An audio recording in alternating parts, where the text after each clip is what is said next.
Good morning, everyone. We are just going to give everyone another minute or so, and then we will get started.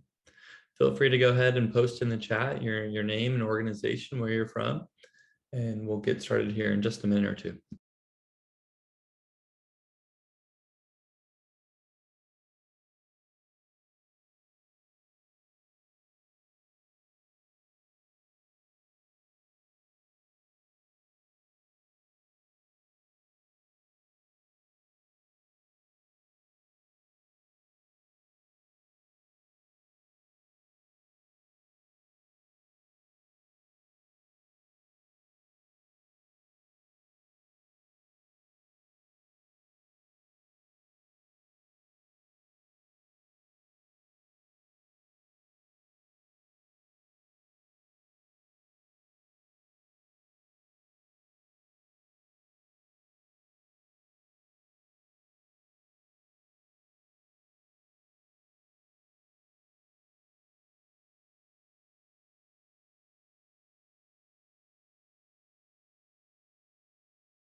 All right, good morning, everyone.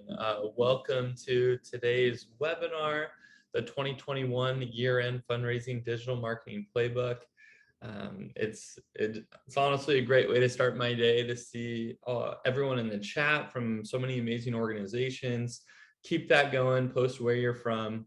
And I'm going to go ahead and get started. I'm sure some more people will trickle in here, but we have some general housekeeping, and I like to start on time to make sure we have as much time for Q&A as possible. So welcome. For those who don't know me, my name is Cameron Ripley. I'm the CEO and founder at Community Boost. And if you're new to Community Boost, we are a digital marketing agency that specifically focuses on accelerating online revenue and impact for nonprofits. I'm also the founder and co-host of the Nonprofit Marketing Summit. So if you haven't joined that or participated in our previous events, be sure to look out for that. We have some exciting plans coming up about our Q1 Nonprofit Marketing Summit that we'll be announcing soon. And you can learn more about that at nonprofitmarketingsummit.org. And also feel free to add me on LinkedIn. It's actually my favorite social media platform, and I would love to connect with you all today. And here at Community Boost, I'd like to just share quickly some of our impact over the past 12 months. Just in the past year, we've directly served 283 nonprofits directly. We've generated over $12 million in online donation revenue. We had over 20,000 nonprofit leaders from really around the world register for our Nonprofit Marketing Summit, something we're incredibly proud of. And we have 52 team members on the Community Boost team that all really help us live into our mission to empower social ventures changing the world. And we're trusted by really all sorts of organizations from all sorts of subsectors, from Cancer Research Institute to the Statue of Liberty Ellis Island Foundation, to many habitats and humane societies, to the Trevor Project, to All Hands and Hearts and Souls for Souls. And that's just to name a few, really from, really many different types of budgets and different types of missions, but that's what we do is nonprofit marketing. So what are we going to cover today? There's really, I would say 5 key areas. So first, what were some of our learnings and takeaways from year end last year, and even in how marketing efforts are trending in 2021, and how is that going to impact our strategy for year end fundraising here in 2021? And then just, really putting the spotlight on what are some of the most scalable channels for our nonprofit during the year-end season. And then we'll dive into the 4 campaigns of year-end fundraising and how we see that and how we break those campaigns down, and really start to get into the weeds a little bit in the different tactics and how we're optimizing along the way. And then we'll recap it again in just like our recommended year-end timeline when it comes to marketing and adjusting our campaigns. And then naturally, I want to hit as much Q&A as possible that is in the chat or in the Q&A feature. So feel free to post in the Q&A feature along the way. We have a team member who might answer some of those questions for you directly. If not, I'll certainly answer them at the end. If for any reason we miss your Q&A question, we'll also directly reach out to you as well. So appreciate everyone posting their name and where they're from. Really, it truly is about the community that makes these sessions as impactful as possible. But I'd love to continue to further fire up the chat. So go ahead and post your responses to some of these questions. First, when do you plan to officially launch your year-end campaign in 2021? When are you going public? Overall, how are you feeling for year-end giving season in 2021? What % of goal growth are you aiming for? Are you going to be doing more than last year? Are you a little worried it might actually be less for any reason? And then from there, have you ever invested in, specifically digital advertising or paid media for year-end fundraising? How did it go? We're naturally going to be talking a lot about Facebook ads and Google ads and the like. So I'd love to hear how those things go for you. Do you have ROI? And then what are you most concerned about, or what are some of your just biggest challenges for year-end 2021? So I see these coming in. I'm going to go ahead and respond or just kind of moderate a little bit. So a few people are launching on Giving Tuesday. Definitely see that a lot. We're going to talk about some of the benefits of even launching a bit pre-Giving Tuesday and our strategies there. Let's see, launching a storytelling pre-campaign last week, increased their target by 25%. Lindsay, okay, that sounds interesting. That sounds very aligned with how we approach things at Community Boost. Some challenges are just knowing when the restrictions of COVID will end and what the norm's going to be like in 2022. Definitely agree. We're all naturally navigating that. Looks like multiple Giving Tuesday launches with a save the day prior. Denise has some direct mailers getting prepped. Okay. Cool. We'll keep that coming in, and definitely interested. Feel free to, again, post along the way. I got dual mods. I'm trying to moderate this as well. So, all right. So let's kick it off here with just recapping some of what we learned from last year and how things are pacing this year and what some of those takeaways are going to be. And whenever we talk year-end, I always like to just recenter in on what we call the typical year-end campaign donation pattern, right? This is something many of you experience every single year. First, we have that initial excitement. Our donations are high. They're coming in. Our most, longtime supporters are cutting some of the biggest checks of the year. That's great, right? And then we have the inevitable trough. This is when, personally, I always get really stressed. Are we going to hit our goals? How are things going? And then we naturally have the big finish, those last 3 days of the year, 12/31, the donations peak, right? And this is what we see. When we look at all our donation data for our 280 organizations that we served in the past 12 months, very common. 12/31, biggest donation day. Giving Tuesday has actually often become one of the second biggest online giving days. And then how do we lift the trough, right? That is, the constant question. How do we avoid that trough? And really, we need to boost donations through active digital marketing and advertising throughout that process, right? That is what separates the Great Yearend Campaigns from the Good Yearend Campaigns.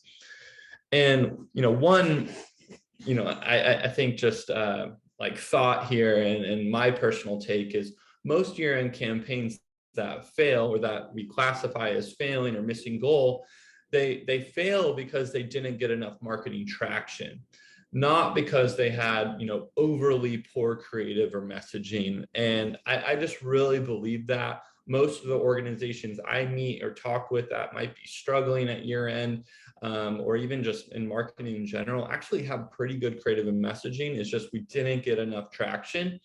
And why is this scale here? And it's because, I always like to coach that, we need 50% of our time on creative and at least 50% of our resources and time in getting marketing traction. And that often is, not what happens, right? So much of our time goes into our creative and our messaging. We have so many inputs, and then all of a sudden we don't put enough time into traction. So we're going to talk through some of the best traction channels today. And so again, what are some of the key takeaways from last year? And what are things that, we learned that we're carrying forward into really the vast majority of our partners at Community Boost? So first is investing more in advertising on big giving days. We have the data, and hopefully you do too, right? Where we saw the most engagement on in which days we had the most engagement in our ads. And we're really letting that data dictate when we're ramping our budgets. Every organization is a bit unique, but there is a natural, we want more awareness and to be more top of mind, around Giving Tuesday. We want to have more budget for that last week of the year, right? So pretty, makes sense, but something to remember. Next is to, especially from last year, and I think it's going to definitely be the case this year, is to just deliver multiple appeal offers. I think it's really advantageous to offer more opportunities for donors to even give smaller donations over a longer period of time, or what we call recurring giving capabilities. We are very bullish on allowing or encouraging a smaller gift during year end, and yet making it a recurring gift. Last year with COVID and just how people might be feeling, and that actually was proven to being a strong strategy, building up predictable revenue. And it just allows us to engage our supporters and give them an opportunity to become a part of our mission in multiple ways, whether they're joining a community or et cetera. So really thinking through how we're positioning the ask. From there, we are in a mobile first world. We know the majority of our impressions and conversions came from mobile campaigns. So we're doubling down on even creating and separating mobile only versus, desktop campaigns as well, so we can further optimize. And next is segmentation drives success. Use strong analytics setups so you can better track and segment out the types of donors coming to your website. So, we saw, for example, those creating a segment of those that gave during Giving Tuesday as a first-time gift. They are a great audience to then run more ads to for the remainder of year end to push to become a recurring giver through the rest of the season. And that really worked. And there's, ways you can do that with Facebook events, and something you'll want to consider this year. And then next, and this is a huge part of our strategy, is just early video awareness campaigns really do work. We found that early top of what we call the top of our marketing funnel campaigns, where we're just getting our brand out there, literally showing our impact and our work. When we can build audiences of people that have taken in and watched that content, and that's a tremendous audience to further retarget and remarket to through 1231. And so we're definitely relying heavily on video engagement campaigns this year for many reasons that I won't fully go into yet. And next is just to let data be at the center of your strategy. There's everyone wants to be involved in the campaign. There's a lot going on, and we just have to focus on the right metrics. So create that dashboard, determine your dashboard, and then monitor or optimize your marketing efforts there and your resources based on what's working best for you. And also value your best supporters. So it's often easy to get caught up in year end is measuring the donation volume alone, but think through when we're generating new supporters or a recurring gift, there's some longer term lifetime value to that. And that's a great way to think about that campaign, knowing that these first time donors are people we can now really engage and steward in 2022. And from there, really attributing your value across the donor journey. So what's working, what's not, and look at that data, right? That is why we love digital marketing. There's so much data, but where are people abandoning your pages, dropping off on your donation checkout page, right? These are small things that we can often optimize that can really support our campaigns. And you can then prove your marketing impact with experiments. So we're all about testing and A/B testing at Community Boost. And so you can use controlled experiments so you can know what is really working and what's not, what ads are working and what's not. And then collectively, this will just really help your campaign progress and everything like that. Getting some questions, slides will definitely be available. I know that there's a lot of text here, but I wanted this to almost be like a guide and a book, something that you could look through after. So they'll definitely be available. And then Diane notes, indicating what's better for small and large organizations. I'll be sure to hit on that as we go through this process as well. And then last is this is the time of year to scale. Nonprofit organizations receive a whopping 50% of our annual donations during the last 3 months of the year. 12% of all donations come in those final 3 days of the year, which is a crazy statistic. And 1/3 of all nonprofit spending happens in December, because this is when people are feeling charitable. This is when they want to give. And here's just some interesting data from the M&R report, a report I look at every year, but kind of breaking down where people are spending. You can see there's a lot going into social advertising, like Facebook and Instagram. We'll cover that. Search, there's spend there. We'll talk through that channel. Display really ramps up at year end, which is interesting. And then how that breaks down between, branding awareness, direct fundraising, lead gen, right? We're going to talk through a lot of that as well today. But yeah, I won't sell you on the importance of year-end marketing or fundraising, but let's dive into, okay, well, what are some of the most scalable marketing channels for your nonprofit? And again, I just want to reiterate, most year-end campaigns that fail, they fail because they didn't get enough marketing traction, not because they had overly poor creative.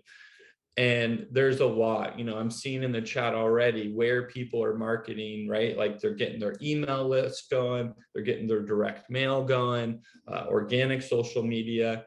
Those are really important, right? Phone banking, there's so much we can do, reaching out to our big donors offline. Obviously, I can't cover all that in one 1-hour session. So just know organic social media is really important. Email marketing is really important. Direct mail is important. But those are often things that most people that are, in our audience are pretty strong in those areas. And so what I want to talk about is what I think are a few channels that are often underemphasized or not fully utilized that can really be the fuel to your fire and further amplification.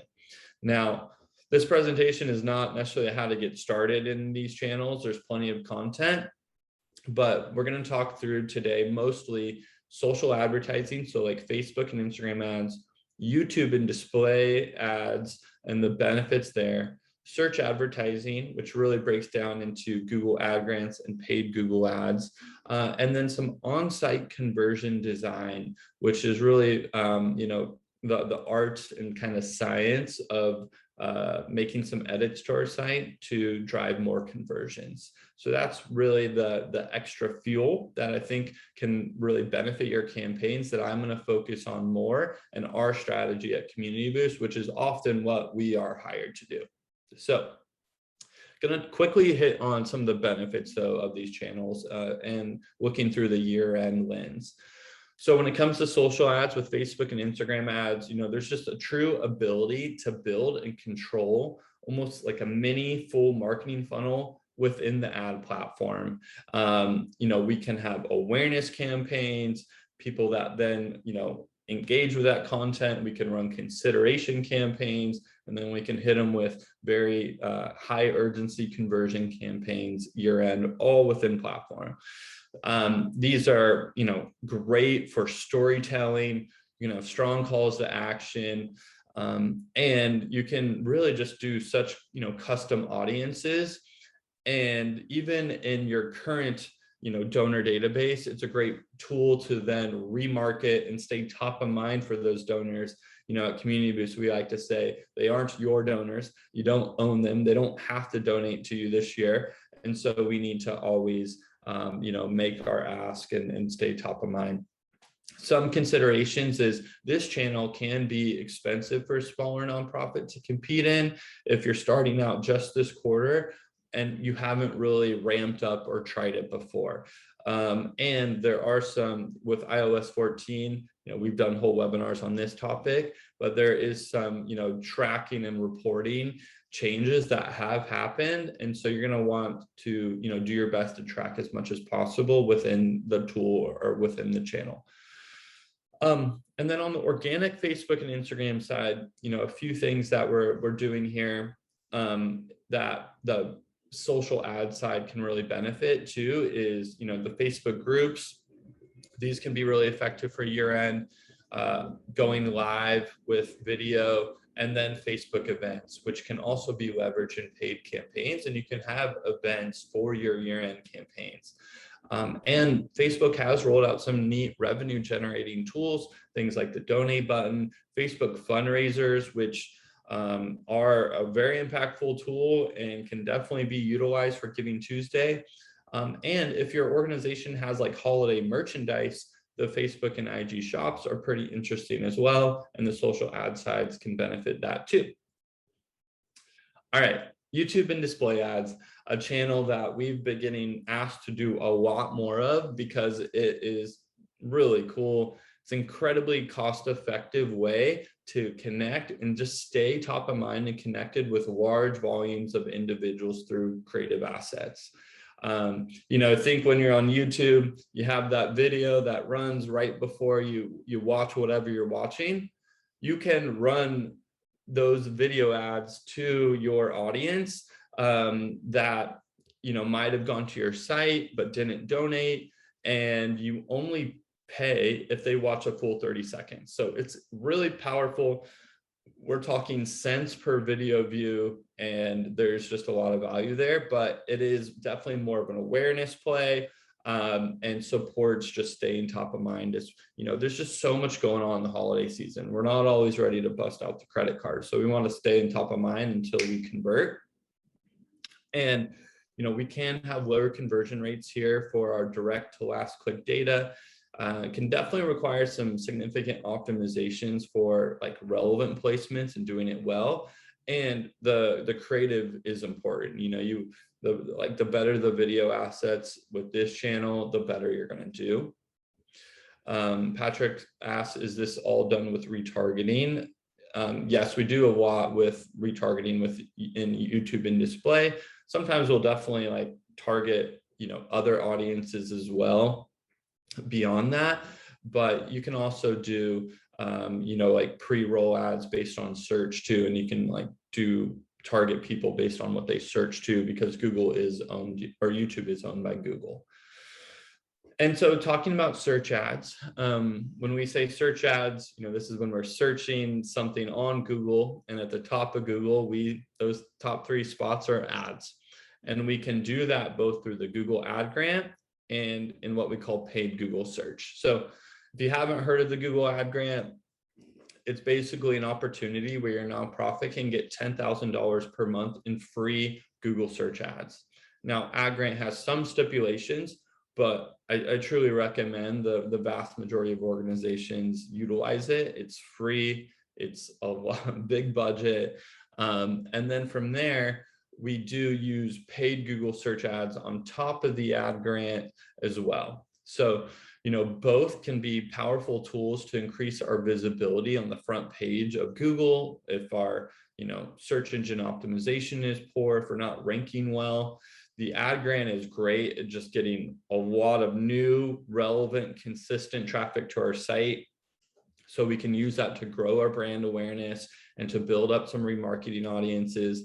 And then with paid search, we will often pay when we want to like capture that, warm, non-branded traffic with actionable search intent, or what we call remarketing list search ads. So we can do that within the paid channel. And both are great at just driving people right to our campaign page. We can control the links of when they click those ads, get them to the right year-end campaign page. And there are some considerations here. We can have some variance in our search volume during the holiday season. People are traveling, and the cost for paid search can increase as more people focus more budget on their advertising efforts during year end. And then the last is I just want to talk through the benefits of on-site conversion design as well. So this is when we say conversion design, right? There's building a whole new web page or landing page, and then there's also doing things like putting a smart bar on the bottom of our site that just is always across our entire site that points people to our year-end landing page, or email scroll box that pops up, or a exit intent. If someone's leaving your donation page, you say, are you sure you want to leave? Are you sure you don't want to support our mission? Those small things are worth testing. There's a lot of free tools, things like Sumo can help you do that. And it really is about just creating a streamlined path and kind of almost putting bumpers on during year end to really get people to those donation pages, to our year-end campaign pages. And we want to create urgency during the peak giving moments, and support the really lowering our abandoned cart rate. So those are 4 channels that I think and tactics that we can utilize during year end, on top of our email marketing, on top of our direct mail, to really lift the trough and to drive more donations. And so now let's start to break this down into the phases and the campaigns. So there's really these big 4 year-end campaign phases or moments. October and November, I saw it in the chat, a lot of people are starting their campaigns. And at Community Boost, we call that our pre-wire and gratitude phase. We'll dive into the details of that, but that has become a big part of our recommendations. And then we get into full launch. A lot of people mention that Giving Tuesday is a tremendous time, and it's like when they're launching, and we agree, like a few days before, that's when we're like putting the pedal to the metal. And then we're in that whole appeal season, lifting the trough, getting into that big finish of the last 3 days of the year. And then we definitely don't want to sleep on our ability to follow up and gratitude and say thank you, which is a campaign in itself. And really, when we do that well, can separate us from other organizations. So I'm going to break these down and then layer on the different tactics and changes we're doing in the channels we mentioned. So in the pre-wire and gratitude phase, this again has become a big part of our strategy over the past few years at Community Boost.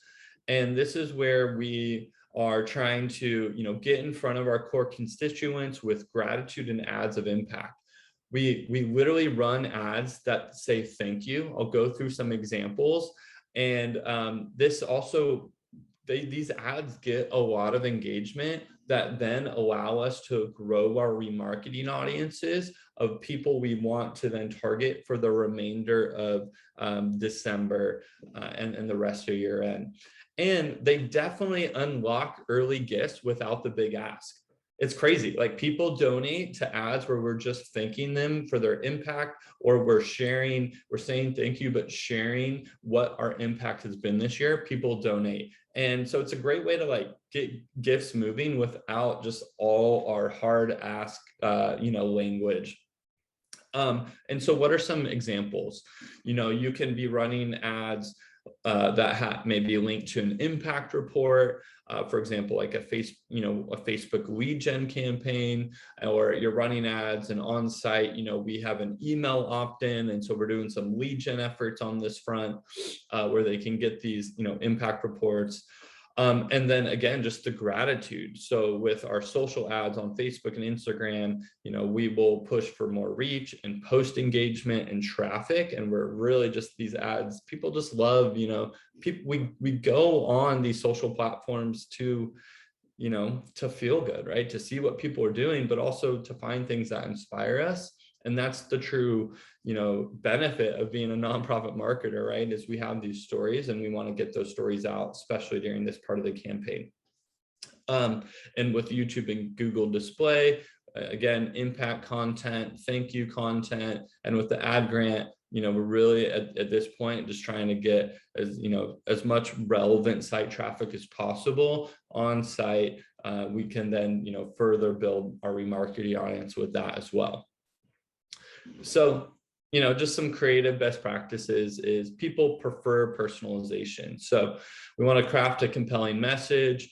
We want our creative to have a strong appeal, demonstrate exclusivity, credibility, and clarity. Why are they special? Why are you seeing this ad? What is our impact? How are we credible? And clarity and like what we're wanting them to do.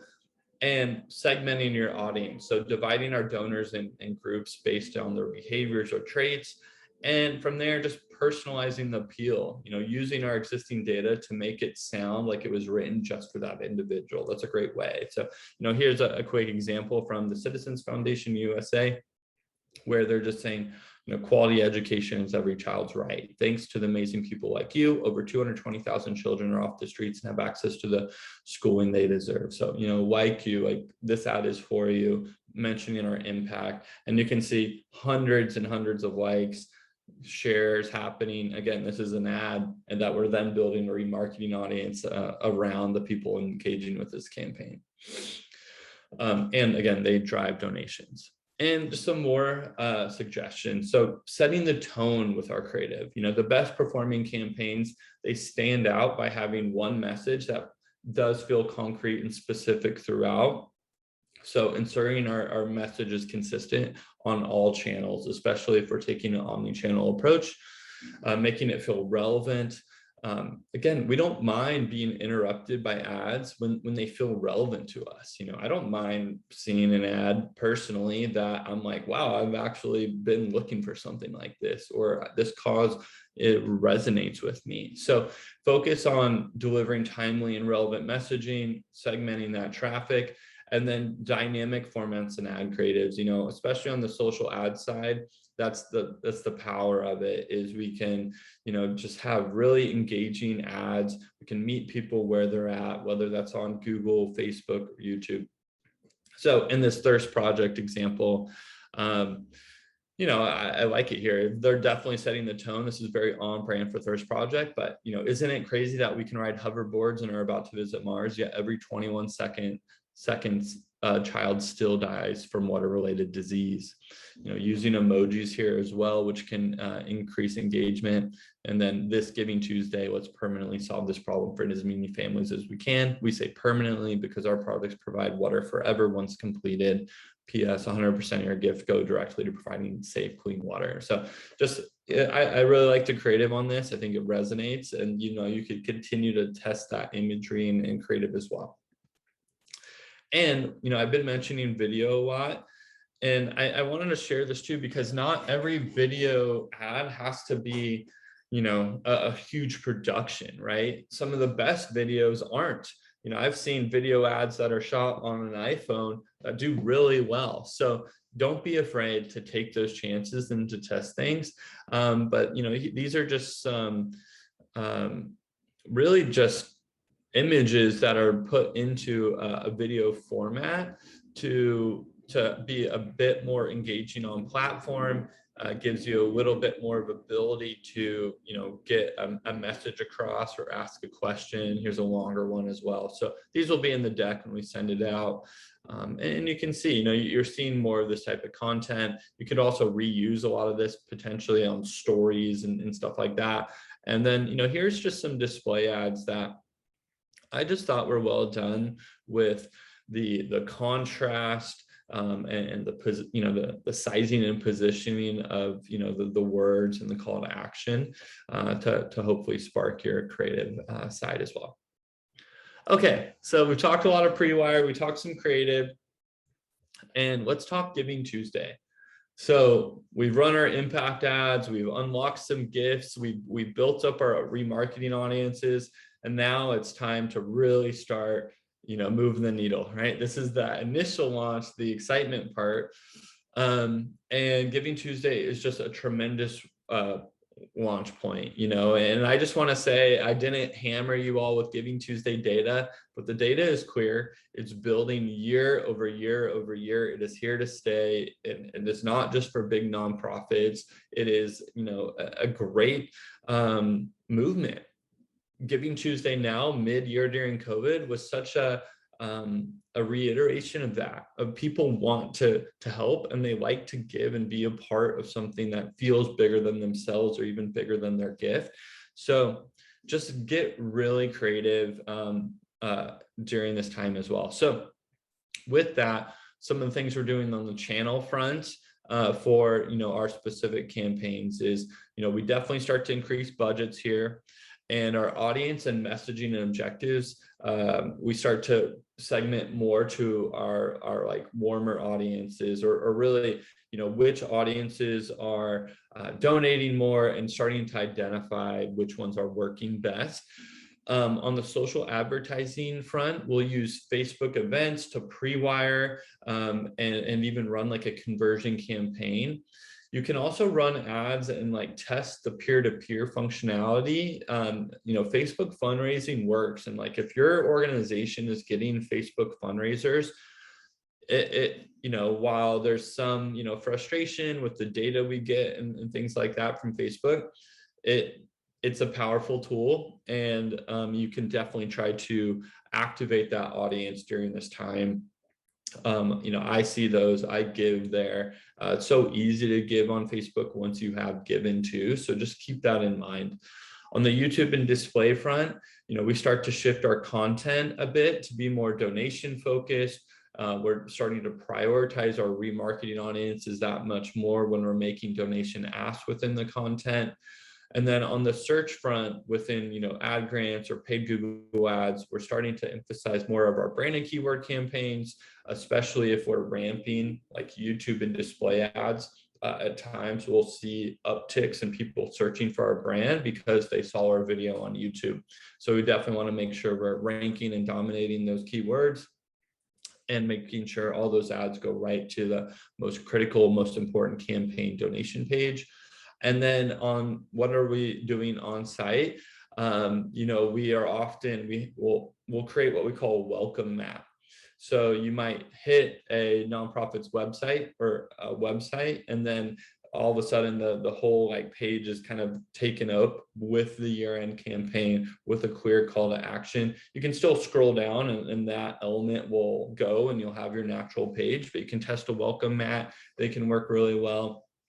We'll run exit intent pop-ups on donation pages where people are starting to abandon cart. Are you sure you want to leave, kind of thing? And that can help lower your abandoned cart rate. All right, now let's talk through the phase 3, the donation appeal phase, where we're engaging, we're trying to lift that inevitable trough, trying to build momentum, and then the big finish. So, we definitely want to engage our audiences during this consideration phase. People's daily lives are starting at times to slow down a little bit, work's starting to slow down, and so we're really wanting to be top of mind. So 31% of all giving occurs again in December, 12% in those last 3 days of the year. So, our budgets often keep this in mind, right? And when we're wanting our ads to show up. And one thing I do want to mention is, if you can launch a match, I just really encourage it. I think it's one of the best ways to lift the trough in general, is to have a match. So if you have a big donor, even someone who might give $5,000, ask them, hey, do you mind if we utilize this for a match where anyone that gives in this time frame will be matched? And matches raise upwards of 3 to 5 times more than non-match campaigns. So it's definitely highly recommended. It's best practice in my opinion. And then we're starting to really drive urgency. We want to compete. We want to remind, we want to compete, we want to make it easy, and then we want to like close those donations. And so some channel application examples, year-end Facebook events, having an event for your year-end campaign can definitely work and be a great benefit. Allows you to invite people more as well. It's like an organic tactic. With the Facebook and Instagram ad side of things, as well as your display side, we're starting to share like, where are we at? Are you really public with your goal amount? Either or is fine, but it's great. Like how you're pacing can motivate people. Sometimes people get excited to be the person who's really like helping push you over the edge, for example. On the search ad side, in our on-site conversion design side, we're again really creating the streamlined path to our campaign pages. And overall, we're updating our copy to reflect our urgency. Our budget should be increasing.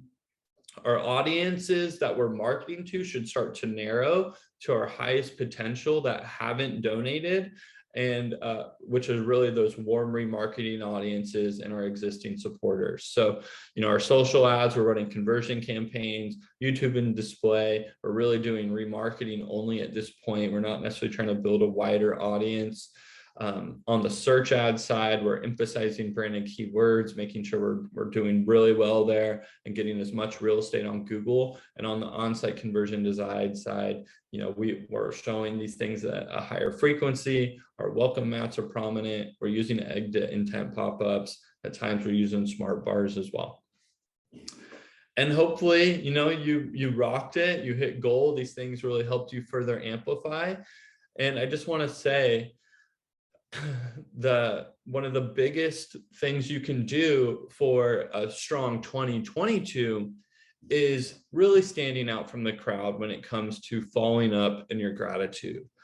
Show your appreciation, take your stewardship to the next level. It is such a powerful way to ensure retention. I could do a whole like webinar on tactics on how to do this, right? But for example, even, on Giving Tuesday, doing small things like, hey, the people that donate, I'm just going to shoot a quick video on Giving Tuesday and just email it to them, upload it to the YouTube app and say thank you.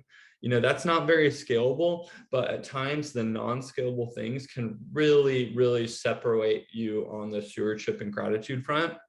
We started this campaign with gratitude. We're going to end it with gratitude. So share those results, share what the impact's going to be because of the donations received. And you will capture last minute afterthought donations. And that's really interesting and good. Yeah, it wasn't in before 12/31, but we'll take it. And from there, just don't forget to postmortem, analyze that data, segment those donors. What did you learn? And then on the channel application side, we're really moving all our content and assets to be very, gratitude focused and results focused, with an option where people can still contribute. So I know that's a lot, but I kind of wanted to summarize that all up into just one, almost like weeks by week campaign. So October, November, we're here. Hopefully you're starting the awareness, sharing your impact and your gratitude in these months and saying thank you. Then we move into really activating our fundraisers, and then we start to get into that year-end goal, letting people know about that. We start fundraising a bit before Giving Tuesday, getting the momentum pre-Giving Tuesday. Then we have the full launch, and then we're furthering our donation pre-wire. Then we're moving into our year-end donation, like hard ass, lifting the trough, intense urgency that last week of the year. And then we're really starting 2022 by saying thank you. So just some high level recaps is I recommend just focusing equally on traction versus your creative. This is the time of year to try new channels and invest in digital ads and when you're going to have the highest conversion rate. Focus on the 4 big campaign phases and lift the trough, and postmortem and analyze your year-end campaigns in January while it's top of mind. Write it down, So much of this presentation came from us writing down things we wanted to remember for this year. So definitely make that a habit for your cause. I definitely want to open it up to Q&A, but prior to doing that, so feel free to get the Q&A going. But I just wanted to ask, if you are interested in a one-to-one digital marketing strategy session with our team at Community Boost, if you're potentially looking for support in Facebook and Instagram ads or paid Google ads or Google ad grants, or even things like SEO, we do that. You can visit us at communityboost.org/lets-talk, because again, this is presentations high level, but it's always really impactful to look through the lens of your cause, your specific campaigns, your specific audiences, as well as we did create this year-end fundraising guide that you can download for free at our website at /guide/yearend fundraising 2021. We'll definitely be sharing these slides, Denise. Again, I know there's a lot of content, but it was designed to be something you could look through. So we definitely have some time here for some questions. And so feel free to post in the Q&A, and I'll be monitoring chat as well, but would love for you to post your questions in the Q&A feature. So first up, John asks, should we ensure our site is SEO friendly before using the Google ad grant? Honestly, I think my gut reaction is you can get the Google ad grant going. It is mutually separate. Ad grant is a paid channel, doesn't necessarily directly impact your SEO results.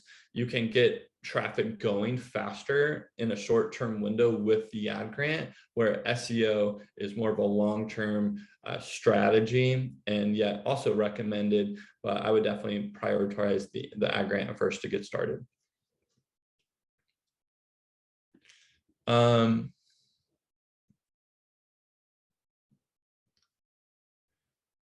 Okay, we had somebody ask, when it comes to retargeting off of social awareness advertising, can you use Facebook data to specifically retarget people who interacted with a previous ad?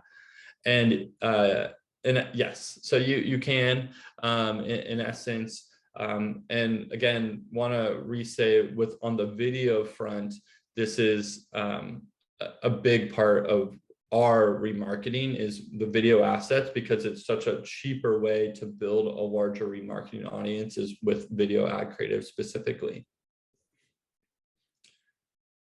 Okay, I see a question here. How do you get access to, this is in the chat, to the grants from Facebook and Google? What is the easiest way? So with the ad grant, Google definitely has this very streamlined. You can go to, if you just Google ad grants, you'll find a page there. You can also reach out to us at Community Boost to teach you how to apply, but we have a ton of content too, and like that's step by step and how to go through that process. And what's cool is it's not like our typical grant that we're used to at a nonprofit that can take 3 months or 6 months to get. The ad grant is actually something you can get very quickly. At times we're getting approval in a week or less even.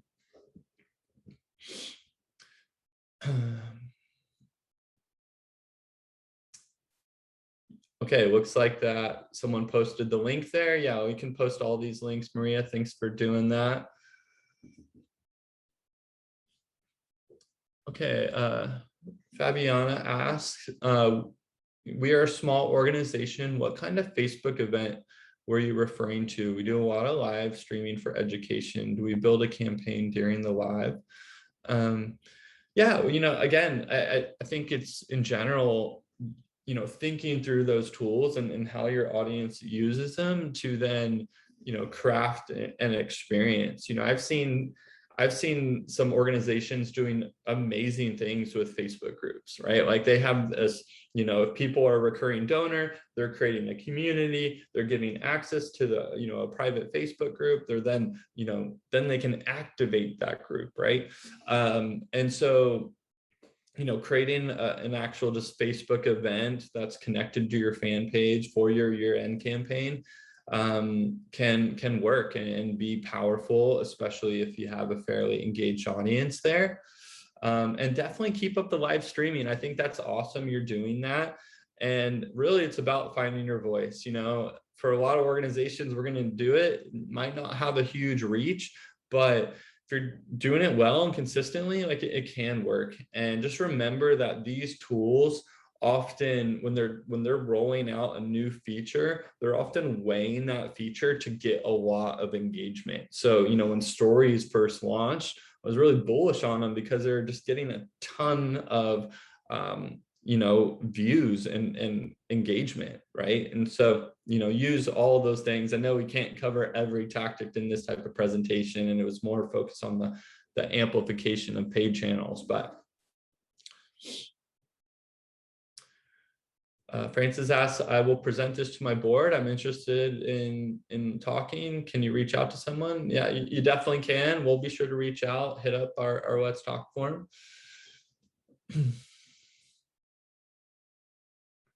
And then Jessica asks, what do you recommend for an organization that doesn't have a professional marketer on team or the budget for external marketing or ads team, but wants to learn about targeting and retargeting audiences? Yeah, I mean, you know, I think it's a great question. And at the end of the day, I'm a big believer in really anyone can be a practitioner. And personally, I've lived that. You know, I've hired so many people that are just passionate and purpose driven and are willing to do the work. And ultimately, that's what these channels are. If you're willing to be a practitioner and dive in and try things, anyone can learn them, you know. And I'm a big believer, if your board was on this, is your board needs to really understand digital marketing because it is the future. And so somebody really understanding what's possible there is important.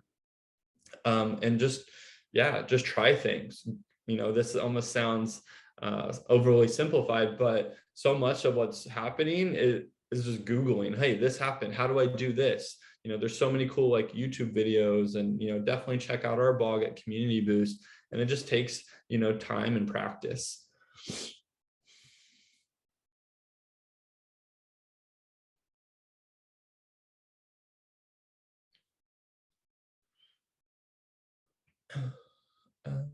Diane asks, we set up a Facebook Live event and our executive director tries to send invites to her many contacts, but it always seems to get walked out of sending as many as she wants. What's a better approach, or how do you work around the limits? Yeah, Facebook's always testing different things on that front. You know, coming invites from leadership is a great way to do it.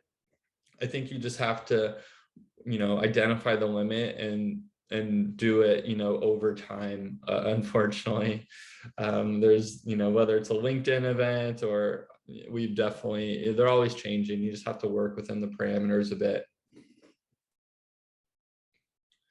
We have an anonymous question here about, from our various marketing channels, do you recommend pushing people to a donation page or a specific end of year giving page that highlights what your organization has done? I like having a specific end of year giving page. In general, it's an opportunity to tell the story, to put more, you know, we talk a lot about the 3 T's of these, you know, where we want to, you know, take act, like, excuse me, we want our campaigns to be transparent, and we want to really encourage people to take action, right? And so it allows them to hear that story specifically for year end, but you definitely want best practice, right? You want people to be able to give quickly, for not to be too much information. And there's just a lot of great tools out there that allow you to do this. You know, your donation software, say like if you use something like Classy already, it might have, you know, a great, you know, template or foundation in there, and you're just updating that language specifically.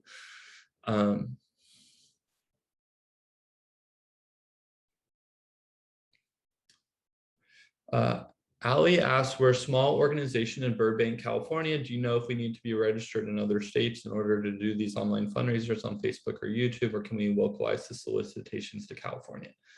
Well, in general, these ad platforms, that is one of the cool things about digital marketing is, you can run ads like very narrowly. We work with a lot of local food banks and, local museums where it just doesn't make sense to market outside of a very specific area. And so you can, market based on zip code and all sorts of things like that. So you can definitely stay local. And then as far as, registering in other states, I mean, that might be a better question for legal, but in general, I think you're good to go on that front.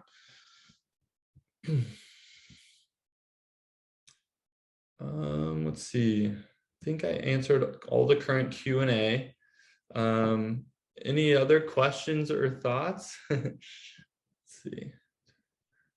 Monitoring the chat here. Christina says, thank you. Well, I appreciate you all coming.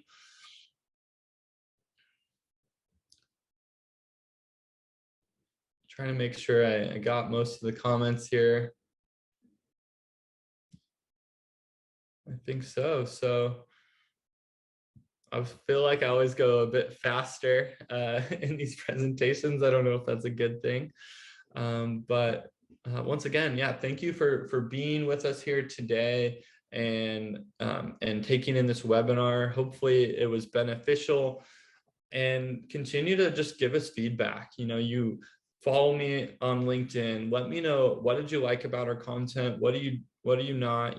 While we work with a couple hundred organizations a year at Community Boost, our mission is to empower social ventures changing the world, and we want to help thousands. We want to do that by sharing the things we're learning, on the ground with all sorts of organizations, whether they're, a direct Community Boost partner or not.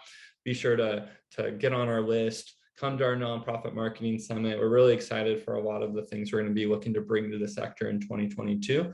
And just want to, again, thank you for being here today. So I'll go ahead and let everyone get a head start to their day, and we'll see you next time.